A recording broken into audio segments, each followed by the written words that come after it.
আসসালামু আলাইকুম। প্রিয় দর্শক, নির্বাচনে বিএনপি জিতে গেছে, এটা আপনারা সবাই জানেন। বিএনপির এই জয় জামাতও মেনে নিয়েছে, কারণ বিএনপির সঙ্গে জামাতের ভোট প্রাপ্তি অথবা আসন প্রাপ্তির পার্থক্য এত বেশি, না মেনে আসলে তেমন কিছু করার নেই। বিএনপি এককভাবে নিরঙ্কুশ সংখ্যাগরিষ্ঠতা অর্জন করেছে, মানে তারা 200-রও বেশি আসন পেয়েছে। এই 200-র বেশি আসন পাওয়ার অর্থ হলো বিএনপির হাতে এখন অগাধ ক্ষমতা। এই নিরঙ্কুশ সংখ্যাগরিষ্ঠতা পাওয়াটাকে আমি ব্যক্তিগতভাবে খুব একটা পছন্দ করি না। আমি করি না এই কারণে যে এর মাধ্যমে তারা যে কোনো কিছু করতে পারবে, সংবিধান ইচ্ছা করলে পরিবর্তন করতে পারবে। এবং এই নিরঙ্কুশ ক্ষমতা গণতন্ত্রকে কতটুকু শক্তিশালী করে সেটা নিয়ে আমার সন্দেহ আছে। নিরঙ্কুশ ক্ষমতা কোনো একটা পার্টিকে অথবা পার্টির লিডারকে এক ধরনের অহংকারী করে তুলতে পারে বলে আমার মত। এটা আমি এভাবে ভাবি, এবং এই জন্য আমি বলে থাকি যে সরকার যদি খুব শক্তিশালী হয় তাহলে সেক্ষেত্রে গণতন্ত্রের দুর্বল হওয়ার একটা আশঙ্কা থাকে, আর যদি বিরোধী দল শক্তিশালী হয় তাহলে গণতন্ত্র সবল হওয়ার একটা সম্ভাবনা থাকে। সে বিচারে বিএনপির এই নিরঙ্কুশ যে সংখ্যাগরিষ্ঠতা, এটা আমাকে একটু হলেও আমাকে শঙ্কিত করে। আমি খুব সতর্কভাবে বিএনপির দিকে তাকাবো এই কারণে। বিপরীত দিকে জামায়াত আসন সংখ্যা কম পেলেও আমার ধারণা 2-1 দিনের মধ্যে প্রকাশিত হবে জামাতের মোট ভোট কত শতাংশ তারা পেয়েছে, এবং আমার ধারণা জামাত এবার প্রচুর ভোট পেয়েছে। সেটা কিন্তু জামাতের শক্তিমত্তারই একটা পরিচয় বহন করবে। এগুলো নিয়ে আমি ডিটেল পরে আলাপ করব, আরও তো সময় আছে, আগামীতে আলাপ করতেই হবে।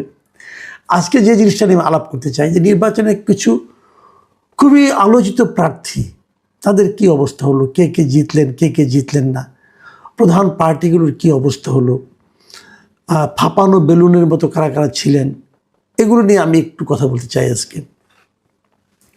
বিএনপি, জামায়াতে ইসলাম এবং এনসিপি প্রমাণিত হয়েছে এই তিনটাই হচ্ছে দেশের প্রধান তিনটা দল। জাতীয় পার্টি কালের গর্ভে হারিয়ে গেছে। জাতীয় পার্টির কোনো একজন নেতা জিততে পারেননি নির্বাচনে, এবং ইন্টারেস্টিং হলো এদের মধ্যে কেউ দ্বিতীয় স্থানেও আসতে পারেননি। জেনারেল এরশাদের হাতে গড়া দল অথবা অনেক সময় রংপুরের আঞ্চলিক দল হিসেবে পরিচিত সেই দল রংপুরেও কোনো একটা আসনে ন্যূনতম প্রতিদ্বন্দ্বিতায় আসতে পারেনি। দলের চেয়ারম্যান GM কাদের, দলের মহাসচিব পাটোয়ারি সাহেব, এদের ভরাডুবি ঘটেছে। এদের রাজনৈতিক ভবিষ্যৎ কী হবে এটা হয়তো সময় বলে দেবে, কিন্তু আমি মনে করি জাতীয় পার্টির এই নেতৃত্বের মাধ্যমে এই পার্টিকে টেনে তোলা সম্ভব হবে না। জাতীয় পার্টির আসলে এক ধরনের স্বাভাবিক মৃত্যুই হয়েছে বলে আমার কাছে মনে হয়েছে। জামায়াতে ইসলামের কথা বলি। জামায়াতে ইসলাম অনেক ভালো করেছে, আগেই বলেছি, কিন্তু জামায়াতে ইসলামের খুব গুরুত্বপূর্ণ দুজন নেতা। জামায়াতে ইসলামের সেক্রেটারি জেনারেল গোলাম পারওয়ার সাহেব, উনি হেরে গেছেন ওনাদের আরেকজন কেন্দ্রীয় নেতা হামিদুর রহমান আজাদ। কিন্তু ওনাদের আমির ডক্টর শফিকুর রহমান, তিনি বসে জিতেছেন। একই রকম আমি বরং বলবো সেই বিচারে জামাতের সঙ্গে জোট করে লাভবান হয়েছে এনসিপির বেশ কয়েকজন নেতা কিন্তু এই নির্বাচনে বিজয়ী হয়েছে। আলোচিতদের মধ্যে ওনাদের যে আহ্বায়ক ছিল যে নাহিদ ইসলাম, উনি জিতেছেন, হাসনাত আবদুল্লাহ জিতেছেন, কিন্তু আব্দুল হান্নান মাসুদ জিতেছেন, এবং ওদের যিনি মহাসচিব ছিলেন তিনিও জিতেছেন। কিন্তু ওদের আলোচিত আরেকজন নেতা সার্জিস আলম, তিনি পরাজিত হয়েছেন। জামাতে ইসলামের ক্ষেত্রে একটা বিষয় আমি খুব ইন্টারেস্টিং মনে করেছি, সেটা হলো বাগেরহাট থেকে ওনাদের একজন প্রার্থী ছিল, ওনাদের হিন্দু অধ্যুষিত এলাকায় একজন প্রার্থী ওনারা দিয়েছিলেন কৃষ্ণনন্দী কিন্তু হেরে গেছেন। এই কৃষ্ণনন্দী যে আসন থেকে নির্বাচন করেছিলেন, এই আসনটাতে ওই এলাকায় হিন্দুদের একটা সংখ্যাগরিষ্ঠতা আছে। ওখানে সাধারণত আওয়ামী লীগের আগে পাশ করতো, এবং সবসময় অথবা স্বতন্ত্র পাশ করতো। এলাকায় সবসময় হিন্দুরাই পাশ করতো, কোনো একজন হিন্দু প্রার্থী সাধারণত পাশ করতো। হয়তো সেই আসনটা পাওয়ার জন্য মরিয়া হয়ে জামাতে ইসলাম এখানে কৃষ্ণনন্দীকে নমিনেশন দিয়েছিলেন, কিন্তু কৃষ্ণনন্দী বিএনপির আমির এজাজ খানের কাছে হেরে গেছেন। এই বিষয়টা থেকে আমার কাছে একটা জিনিস মনে হয়েছে, এবং আমি আরও কয়েকটা জায়গা থেকে আমি হয়তো সুনির্দিষ্টভাবে উদাহরণ এখন দিতে চাই না, কিন্তু আমার যেটা অবজারভেশন সেটা হলো এবার হিন্দু ভোটাররা সম্পূর্ণভাবে বিএনপিকে ভোট দিয়েছে। বিএনপি যেহেতু বিশাল জয় হয়েছে, এই জয়ের পেছনে আমি যদি একটা নির্বাচনে জিততে গেলে না কিছু পকেট লাগে, ওই পকেটগুলি দিয়ে কিন্তু নির্বাচনে আলাদা একটা হিসাব আছে, এটা আমি আপনি খুব সহজে বুঝবো না, আমি নিজেও অত ভালো বুঝি না, কিন্তু আমি এটুকু জানি যে নির্বাচনে কিছু পকেট থাকে, ওই পকেট ভোটগুলো একত্রে পেতে হয়। এবার বিএনপির জন্য দুটো পকেট খুব শক্তভাবে কাজ করেছে। একটা হচ্ছে হিন্দু ভোটের পকেট, হিন্দু ভোটাররা আমার জানা মতে সবাই বিএনপিকে ভোট দিয়েছে। আরেকটা হলো নারী পকেট, নারীরা বিএনপিকে ভোট দিয়েছে। নারীদের মধ্যে জামাতে ইসলাম অনেক কাজ করেছেন, কোনো সন্দেহ নাই। নারীদের মধ্যে জামাতের প্রতি এক ধরনের আগ্রহ ছিল, কিন্তু জামাত কিছু কিছু ক্ষেত্রে আমার ধারণা বাড়াবাড়ি করে ফেলেছিল। এই বেহেশতের টিকিট দেওয়া, মাকে সন্তানের মাথায় হাত দিয়ে প্রতিজ্ঞা করানো, অথবা হিজাব নিয়ে আলোচনা। সর্বশেষ সাতক্ষীরার এক নেতা উনি বলে বসলেন যে মাহারাম ছাড়া নারীরা কাজেও যেতে পারবে না। এটা একদম ড্যামেজিং হয়ে গেছে আমি মনে করি সারা দেশে। শফিকুর রহমান সাহেবের নারীর কর্মঘণ্টাকে কমিয়ে আনার কথা বলা, এগুলো নারীদেরকে আসলে আর আগ্রহী করে তোলেনি জামাতের প্রতি। মেয়েদের বিভিন্ন বিশ্ববিদ্যালয়ে মেয়েদের হলে শিবিরের যে জয় ছিল, সেই জয়ের ফর্মুলা কিন্তু এখানে আর খাটেনি। এবং হিন্দু ভোটাররা বরাবরই সাধারণত মনে করা হয় তারা আওয়ামী লীগকে ভোট দেয়, কিন্তু এবার যেহেতু আওয়ামী লীগ রাজনীতিতে নেই, এ কারণে কিনা জানি না, তবে আমার ধারণা তারা তাদের দল পরিবর্তন করেছে। আগামীতে আওয়ামী লীগ আসলেও ক্ষমতায়, আওয়ামী লীগ যদি কোনো রাজনীতিতেও আসে, ক্ষমতা আসা দূরে থাক, আমার ধারণা হিন্দু ভোট যে এই যে বিএনপিতে এলো, এটা খুব শিগগিরই আবার এখান থেকে শিফট হবে এরকমটা আমি আসলে মনে করি না। মুক্তিযুদ্ধ ইস্যু নিয়ে বলি, জামাতের পরাজয়ের পেছনে কিন্তু এই মুক্তিযুদ্ধ ইস্যুটা একটা বড় ঘটনা। মুক্তিযুদ্ধ ইস্যু নিয়ে কিন্তু নানা ধরনের ঘটনা ঘটেছে, এবং এই ঘটনাগুলো আমি মনে করি এবারে নির্বাচনে সবচেয়ে আলোচিত যে দুটো বিজয় ছিল আমার বিবেচনায় এই দুজনই ছিল। একটা হলো ব্রাহ্মণবাড়িয়ার স্বতন্ত্র প্রার্থী ছিলেন রুমিন ফারহানা, বিএনপি থেকে বহিষ্কৃত। আরেকজন অ্যাডভোকেট ফজলুর রহমান, সাবেক ছাত্রনেতা, এবং মুক্তিযুদ্ধ নিয়ে ওনার যে দৃঢ় অবস্থান ছিল পুরোটা সময়, এই দুটো কিন্তু খুবই আলোচিত ছিল আমার ধারণা। রুমিন ফারহানা ব্রাহ্মণবাড়িয়ার প্রার্থী ছিলেন, কিন্তু সেখানে উনি সারা সময় বিগত বছরগুলোতে আমরা দেখেছি যিনি বিএনপির হয়ে রাজনীতি করেছেন, বিএনপির হয়ে কথা বলেছেন, টকশোতে ছিলেন, এবং সংসদে উনি বিএনপির মনোনীত প্রার্থী হিসাবে বেশ আলোড়ন তুলেছেন। সেই রুমিন ফারহানাকে কিন্তু এবার বিএনপি মনোনয়ন দেয়নি, না দিয়ে সেখানে তাদের জোটের একজন প্রার্থীকে দিয়েছিল, জুনায়েদ হাবিবকে।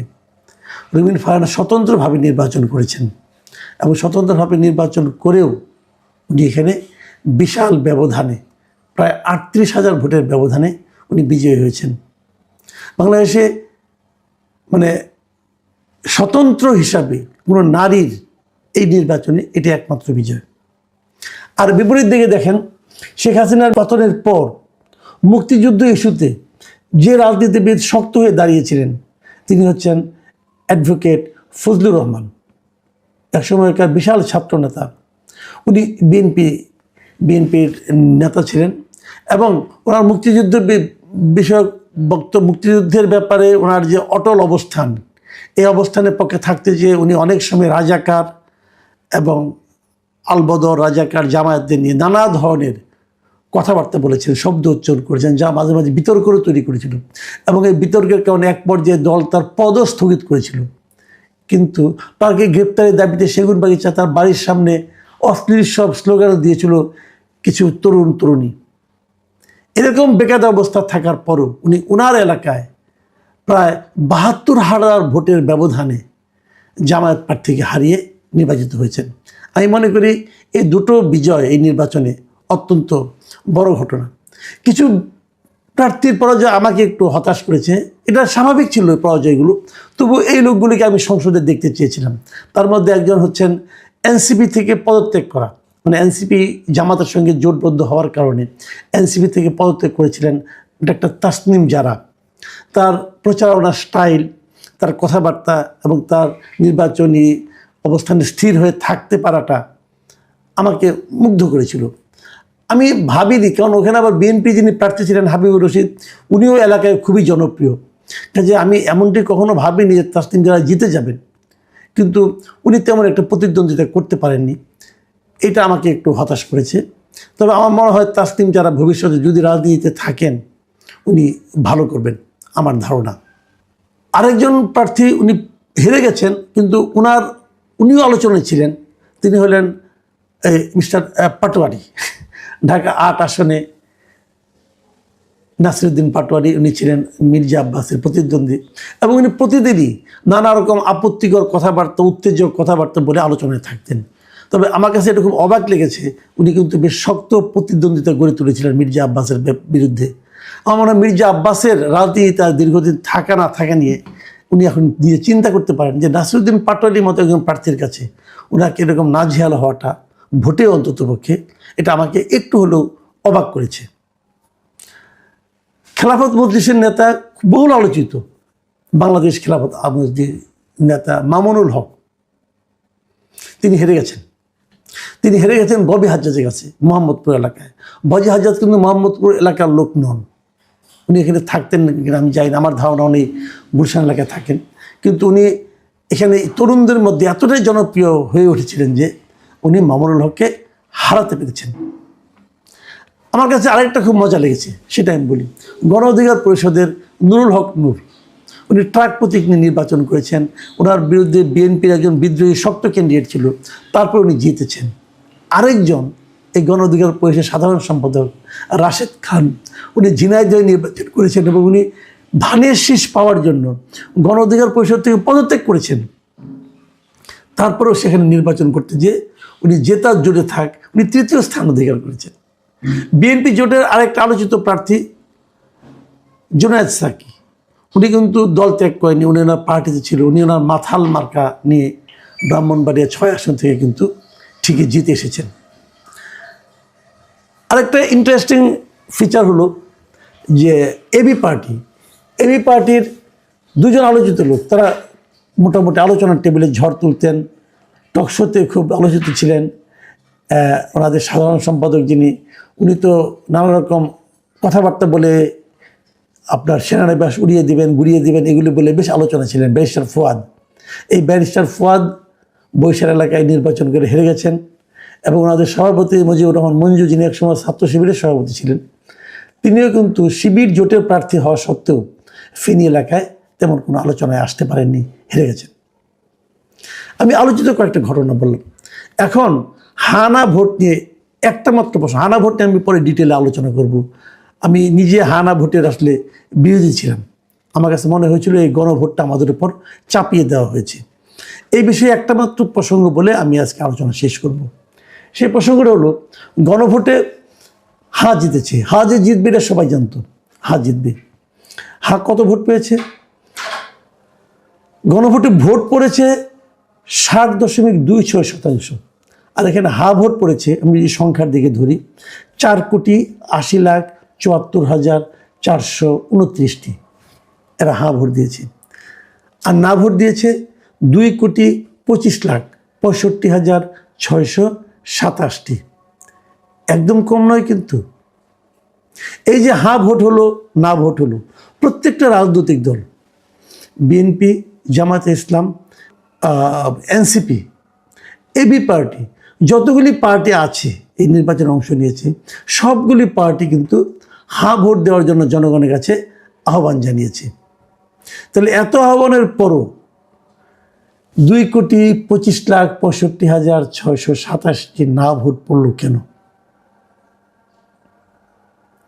এটার হিসাবটা কি? সবগুলি তো ভোট পড়ার কথা ছিল, সবাই তো ভোট দিতে বলেছিল। তাহলে এই ভোটগুলি কি এই দলগুলির ভোট নয়? এই ভোটগুলো কি অন্য কোনো দলের ভোট? যে তারা বাধ্য হয়ে এই দলগুলোকে ভোট দিয়েছে নাকি? এই প্রশ্নটা থাকলো। আপনারা মনে মনে ভাবুন যে সবগুলি দল হা ভোট দিতে বলার পরেও এই অবাধ্য 2,25,00,000 ভোটার কারা? এরা কারা? আমিও পলিটিক্যাল পার্টিগুলিকে বলবো, যারা নির্বাচনে অংশ নিয়েছেন, যারা আপনাদের ভোট দিয়েছেন, তারা আপনাদের বাধ্য হয়ে গেছে এটা মনে করার কোনো কারণ নাই। এরা আপনাদেরকে প্রশ্ন করবে। সবাই আপনাদের অনুগত থাকবে না, এরা এদের অধিকার আদায় করে নেবে। আপনাদের হয়তো বাধ্য হয়ে ভোট দিয়েছে, আর কেউ ছিল না বলে। আপনারা হলেন অগত্যা চয়েস। কাজেই নির্বাচিত হওয়ার পর, দায়িত্ব পাওয়ার পর আপনাদের প্রতিটা কর্মকাণ্ড কিন্তু এই লোকগুলো তাদের নজরে রাখবেন। প্রিয় দর্শক, এখন এ পর্যন্তই। আল্লাহ হাফেজ।